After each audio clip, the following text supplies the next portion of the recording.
Okay, we're live. Okay, 3, 2, 1. Hello, everyone. Welcome to episode 204. We're going to title this Too Much Facebook. Why? I don't know yet, but we have lots of news, lots of Facebook news, and just news in general that deal with social media. I just want to say that I'm Haim Cohen. Tom is there. Tom will say hi. Hello, everyone. And we just spent half an hour pre-show talking about the right way to put coffee into milk or milk into coffee because it's spun out of our WhatsApp group, which you, again, should totally join. You should. And yes or no, we did not bother the WhatsApp group with complete coffee. We spun up a separate conversation. But this has now been going on for over 2 weeks on the appropriate way to put milk and coffee to a reasonable temperature. CERN-bound theoretical physicists are getting involved in this conversation. We'll have the news for you on the hour. Yeah, well, since I have a lot of time in about 6 weeks, I will wait until 6 weeks come by, and then we'll go from there. So take your bets now. Bust your bracket if you're following NCAA on which is the proper way to add milk and coffee to a stainless steel mug to get the appropriate temperature. And we're going to move on from there. So first up, so obviously we haven't recorded in a few weeks. Just life gets in the way, things happen. But some point in the last few weeks, Facebook, it's not the right title. Facebook was found to have had their a whole bunch, 600 million passwords in plain text on their servers. And we don't freak out yet. Tom's going to explain to us what that means because in the WhatsApp group, he explained it perfectly. Yeah, so don't be alarmed. Facebook is not storing your passwords in their authentication database in plain text. They're doing things properly. They're hashing. They're salting. They're using the proper algorithms. They are doing all that stuff right.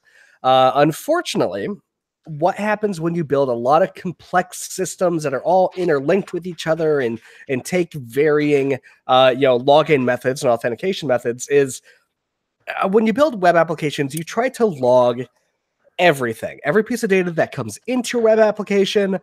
If you're crazy, and a lot of us are, we log stuff that we send out to the users so we can try to replay events that happened in the case of an attack or a bug or a problem. Super helpful for debugging. But in the event of all this logging, sometimes you log things that you really shouldn't. So if a user hits a login form, we log, hey, a user has pulled up a login form. That's great. It's awesome. Then when they type in their username, type in their password, they hit submit. If we're not careful, and this does happen a lot, sometimes in third-party logging libraries, they just log everything, and they're not careful about what goes into this plain text file. Sometimes you'll end up logging the username and the password that they just sent to your web application. It's annoying. It shouldn't happen. It should be considered a security event. You've just exposed user credentials, not only to your own eyes, but to the network, to the system it's on, to everything else that can touch it, to everyone else who can touch it. It's a big deal. But logging happens, and unfortunately, this type of issue happens a lot. Certain web frameworks like Ruby on Rails will actually go to incredible lengths to make sure that things like API keys or passwords or database credentials or sensitive pieces of information aren't logged. But there's no magical one-size-fits-all, this thing is a password, to just totally blank them out. So you have to be very careful when you set up your logging frameworks. We're gonna log these fields. We're not going to log these other ones because they contain sensitive information. And unfortunately, several of Facebook's internal tools did log plain text user passwords. Now, Facebook has come clean, right? They could absolutely have kept this under the rug. Nobody could have said anything, but they didn't. They did respond to this, granted with some prodding. And they are making an effort to clean it up. Again, it was just, when this came out, it was just, again, more bad Facebook press. So like you said, they were prodded into giving an answer, and it was, the answer was good. It was fine. It was exactly, I'm glad that they acknowledged it. They went from there. But it's just, again, you're trying to build our trust after all this, and now you do this. And for most people, they wouldn't even know what that means. All they saw was the headline that Facebook doesn't store passwords securely.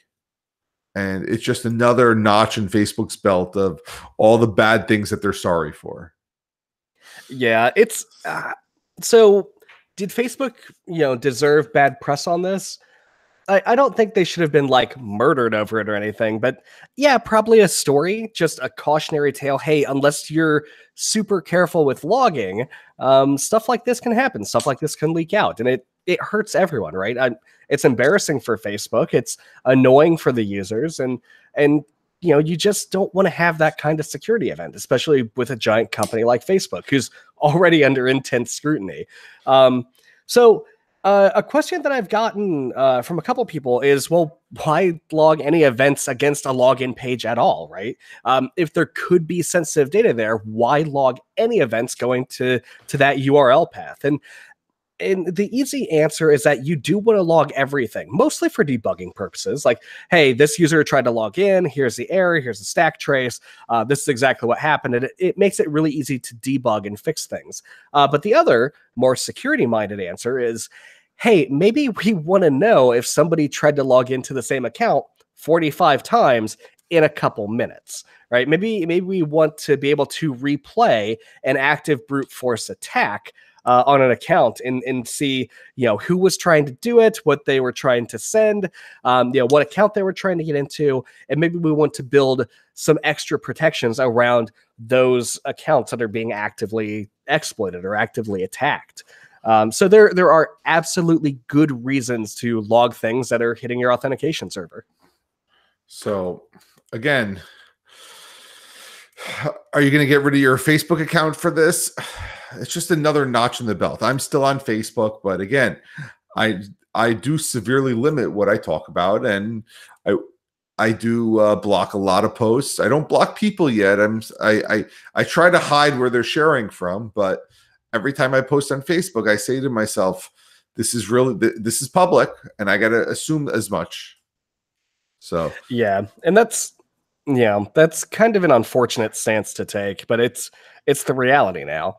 Now, what should you do with sensitive fields on logging? I hear all of you asking. So you can do a lot of things like, I know early versions of Rails would put the word redacted into fields you marked as sensitive. You can replace it with like all X's. You can replace it with dashes, equal signs. Basically, give it some identifier that screams out, this field is not a real field. Their password is not the word redacted. We've literally stripped it from logging. And that way, if you're debugging something, you can still see that this user did fill out the password field, but you don't get the value of that, which is great. So I have to ask Tom another question, which is our next topic. So we've all heard about the unfortunate events in New Zealand, and apparently there was video of it. And I guess I hang around nice-minded people who said that this wasn't appropriate to share or talk about. So I never saw it, but apparently Facebook and Twitter and Reddit and all these sites had a really tough problem, like really tough, of getting these videos down. Everyone agreed to not show it. It wasn't a freedom of speech issue. I mean, maybe it was, but they all decided that this was the right thing, and people just kept on posting it. And the question is, how would you stop this? Because people are saying, oh, Facebook allows it. I don't think Facebook, they said no, so they're trying to take it down. But I don't know how you stop it when you have 1.5 billion people all trying to potentially post it or ban it at the same time. Yeah, it's actually a hard problem, and probably one that Facebook, Twitter, Reddit, and those guys haven't guarded against, because people downloading and re-uploading the same video a bazillion times, it's not really it's not common user behavior, right? Like banning one-offs, sure, everyone does that. So you build in banning features, you build in blocking features, but banning a specific type of content that could be uploaded to various URLs with the same video, it's kind of a hard problem. And let's dive into why. So if you wanted to block a video, you could hash the video, right? You could hash the file. You could hash the resultant file after re-encoding if you're YouTube and you re-encode everything. And you can say, okay, anything that matches this hash, we're just we're just not going to accept the upload, which is great. And it would definitely block the copy pasters. What it wouldn't do is block the people who are actively trying to circumvent your censorship. And let's be real, right? This is absolutely censorship. Necessary, I believe. This wasn't a video like this wasn't an informative video. It wasn't anything of value. This was quite literally a first-person video of a gunman murdering innocent people, right? It's sick and disgusting down to the very basest levels. There are no arguments I can see, no valid arguments I can see that would deem this video needs to be up somewhere. So we're going to censor it. If somebody's trying to actively circumvent your hashing censorship, they could just chop off, a quarter of a second on the front or the end of the video, and the whole hash changes because you've hashed the whole file. The content's still there, but now you can't do hash-based blocking. So you could take like every couple seconds, like every 3 to 5 seconds of the video, and hash that. And then, compare the chunks that are coming in. And if any 3 to 5 second segment of video matches one of those resultant bad hashes, you reject the whole thing outright. That could work too. The part where that falls apart is, let's say somebody takes that video and encodes it as a lower quality slightly, right? Well, now your 3 to 5 second chunks no longer match up. Your timestamps could be skewed one way or the other. That's going to make the resultant hashes, almost impossible to compare or not match at all, really. It's not an easy engineering problem. And basically what all these companies have been doing is playing whack-a-mole, because without a huge engineering effort to kind of, figure this thing out, it's really the only thing you can do besides hash-based blocking. They, I think Australia and New Zealand blocked 4chan and 8chan for this, because they just said the majority of the videos are coming from the site. We can't do it, so we have to take down the site, which is probably not the right, obviously is not the right answer, but 4chan is probably allowing it, and they're not doing anything to stop it. So there are moderators on 4chan. There are moderators on 8chan. Those websites, don't search them out at work. Don't search them out in a public place, right? I have had good conversations on 4chan with people. Few and far between, but I have had good conversations there. It's kind of the dregs of the internet, right? It's where all the worst, most awful things go, and where some of the most honest conversations go. Is it a nice site? Is it a good site? Is it a family-friendly site? No, absolutely not. But I agree with you. I don't think blocking those sites was the right answer at all. I know moderators on 4chan were trying to do their best to take down these videos whenever they popped up, but there's a lot of people on the internet and a relatively few amount of moderators. It's not an easy problem. And those moderators have to watch the video, which I'm sure they don't want to do, and that causes more pain and everything else. So it was a problem. It still is a problem, because it's not. So you have this video, then the next video, and the video after that, and this will just keep on spiraling. And remember, videos are hard because it is a long video. It's not short. It's encoded differently. All these other things. Let's move on to what Netflix did. So somebody on Twitter, we posted this in the show notes, was talking about Netflix's new show, and I'm going to butcher this, something robot. Love, Death, and Robots. So Netflix original Love, Death, and Robots. He claims that because he was gay, they showed it to him in a different order than his straight friend counterpart, his heterosexual counterparts. And he goes through this huge Twitter thread about how he asked everyone he knew and everything else. And Netflix actually responded, "No, we don't know any of this identifiable information from you other than what you're watching. We don't know what your sexual orientation is. This is not us. We just A/B tested this." And it just goes to show this is where this fear comes from, that some companies are doing something like rigging your microphone on your phone because they heard something. No, you did something that they caught. and Netflix had to go on, and I'm proud of them for doing it. I really wish the guy would have deleted the thread, because it perpetrates like fake news on the internet. But I really wish people would think a little further than just asking their very close-knit group of friends what order did they see the show in, because they would have hopefully found a kink in their logic and gone back to the drawing board. Yeah, a lot of things. I can't say every company. Many companies on the internet will do this thing called A/B testing, where they run an experiment. So they've got their control site, the site as it exists today, and then they've got another site that they'll show to 5%, 10%, maybe if they're going crazy, 25% of their users, where something is slightly changed. A lot of the times you'll see this in marketing, you'll see this in sales websites that are trying to, get you to spend your money. Well, what if we make the buy button a little bigger? Let's say 25%, but 25% bigger. What if we make the buy button green instead of blue? What if we make it purple? And companies will run these A/B tests to try to, suss out the best way to psychologically separate you from your wallet. And a lot of the times it works, right? A/B testing is a well-proven strategy to try to optimize the design of your website.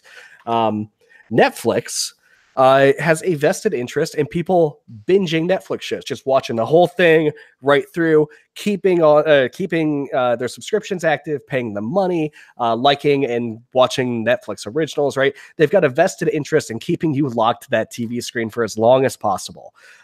So they decided to do an ABCD test where they had 4 variations of show order for this particular Netflix original, and across a random sampling of users, they got 1 of 4 orders.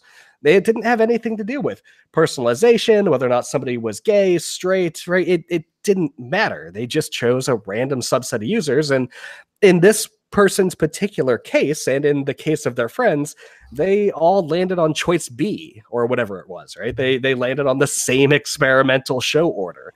And other people got something different. So while you could draw inferences from stuff like that, it's important to realize that you shouldn't ever attribute feelings or history or a theory to something like its truth without knowing all the details first.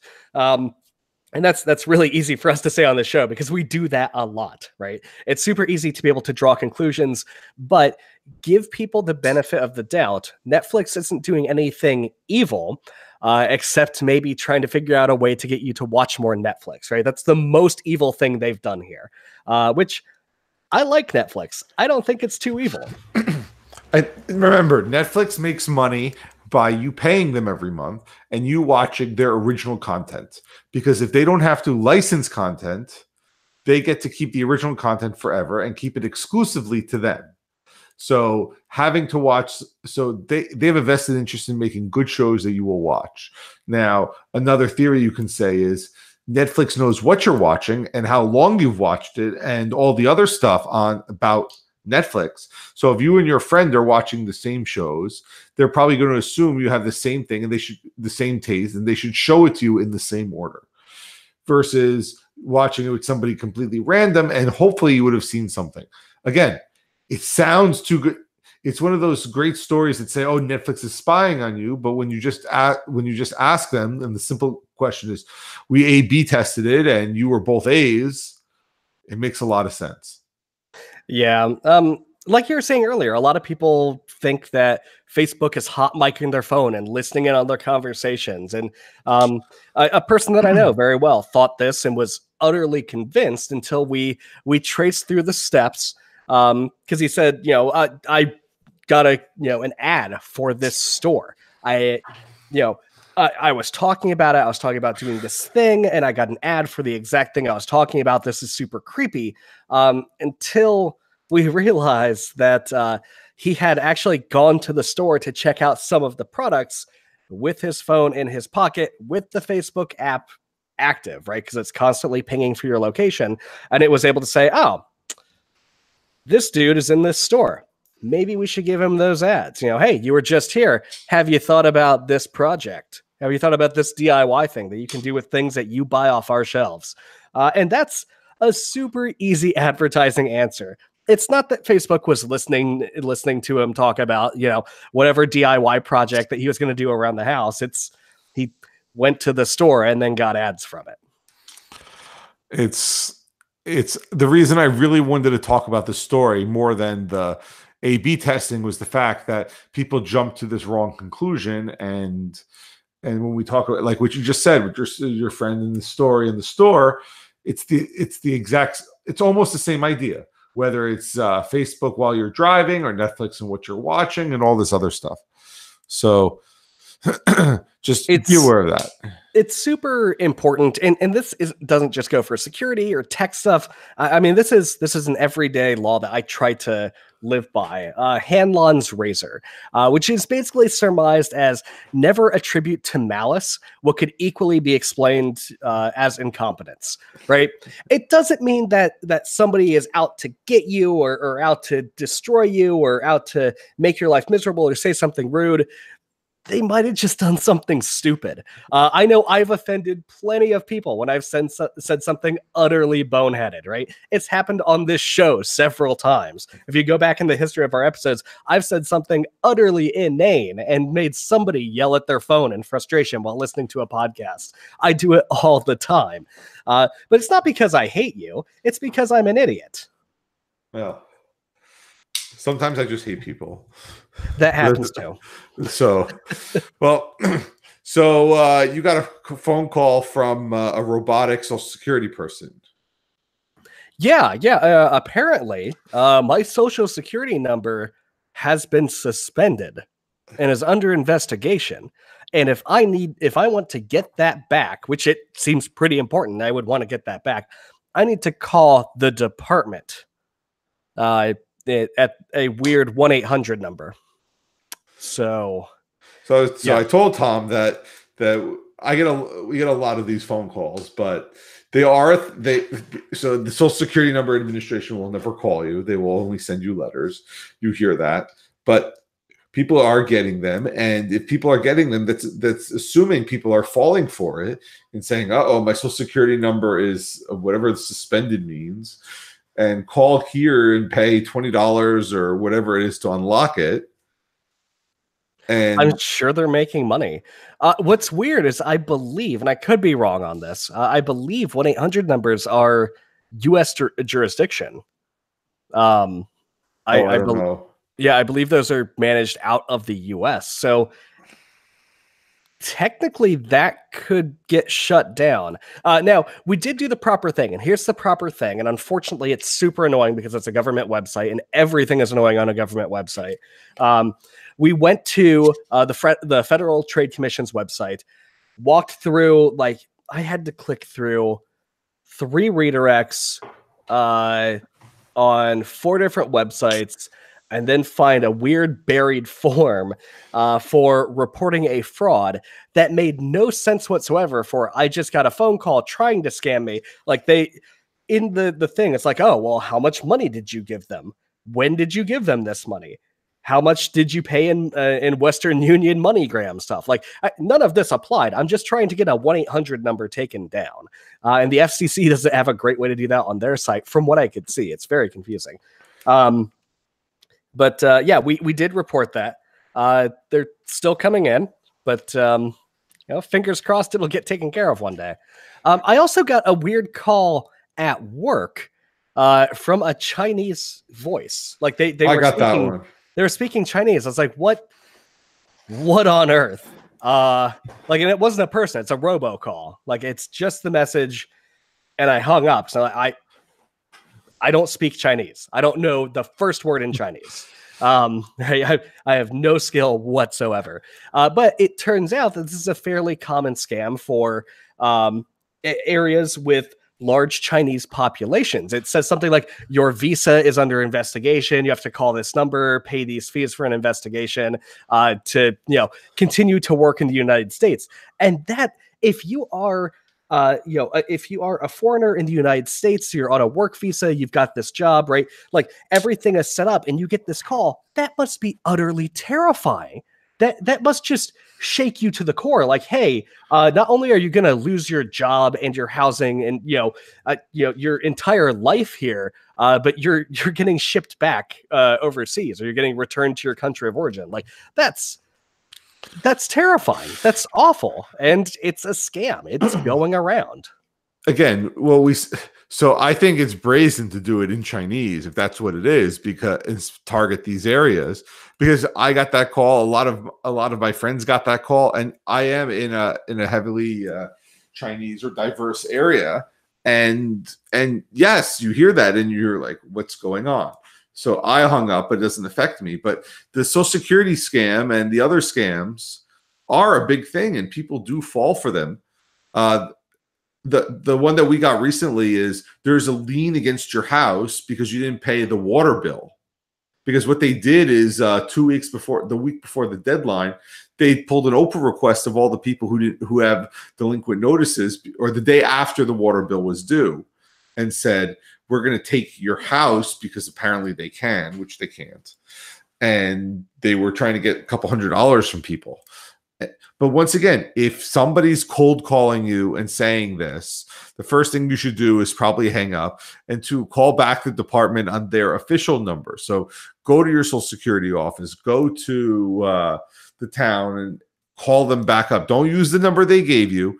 So when your credit card is stolen, call Amex or Visa or whatever on the back of on the number that you have. Don't call back on their number, because that used to be the old trick. Hang up and call them back at that number, but they gave you the number to call back on. Call back on the official number and go through those channels. What we can tell you is that all government agencies will send you a letter through USPS. They will not send you a UPS or FedEx letter. They will send it through federal government means to get a hold of you. Yep. Yeah. The IRS, because we're getting into tax season in the US, the IRS will not call you. They will not email you. They will not send up smoke signals. They will not write a message in the sky with an airplane skywriter. They will send you old school letters in your post office box. It's a super old school way. That's the only way they contact you. If the IRS is contacting you for whatever reason outside of official USPS mail channels, it is a scam. And there are IRS locations. At least in New Jersey, they're everywhere. So there's probably one not too far away from you, because a lot of people do have tax questions. And if you're really concerned, just go there. And believe it or not, I've actually had pretty great service calling the IRS to ask questions. They're super friendly and helpful. I thought like tax people would be like evil and mean and we're going to take all your money, but no, they're super like chill and nice about it. Yeah, because they're taking your money. Yeah, yeah, you have to pay them, right? So if you think something might be real, but you're not really sure, like if you get a letter in the mail and you're like, I don't know, there's something that feels off about this, call up the IRS. Yes, it's tax season. Yeah, you're probably have to spend some time on hold. Just sit the phone down, play like Diablo or another PC game for a half an hour while you're on hold, and just wait for somebody to pick up, because they will be helpful in helping you decipher, is this a legit thing? Is this a scam? And they can walk you through it. And I mean, if you've got tax questions, those are the people to call. And the other thing I did find out, we're talking about scams, is that the police are usually really helpful. So don't call 911, call your local dispatch, or go down to the police, because if you're interested in it, you're probably not the only one. And they do hear a lot more. The police are, whether your opinion good or bad on the police, if you go to talk to a police officer in dispatch, they know everything that's going on in the town. So if you are getting a phone call, you are probably not the only one who's getting a weird change your electric provider or IRS scam or Windows scam. They probably know about it, and they know how to handle it generally. So that's another avenue. Yep. Yeah, the every local interaction I've had with like the non-emergency line on police, because I've had very, very many, thankfully, interactions with the emergency line, but they've always been friendly and helpful, and they'll, at the very least, they'll take down a statement. So, and then you have resources, go use them. Yeah, and you pay for it, so you might as well use them. Anyway, we are done with that. We had a voter topic, but we will probably hopefully save that for next week. And it's a good one. You And guys are going to be happy about this. so, look, we want to do shows every week, but if if we're not going to give you anything, we're not going to do it. And then sometimes life comes in the way. So we hopefully will be here next week.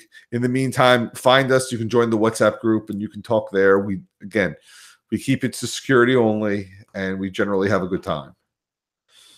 Okay, everyone, let's hang up and we will see everyone hopefully next week. Bye. See you, everyone.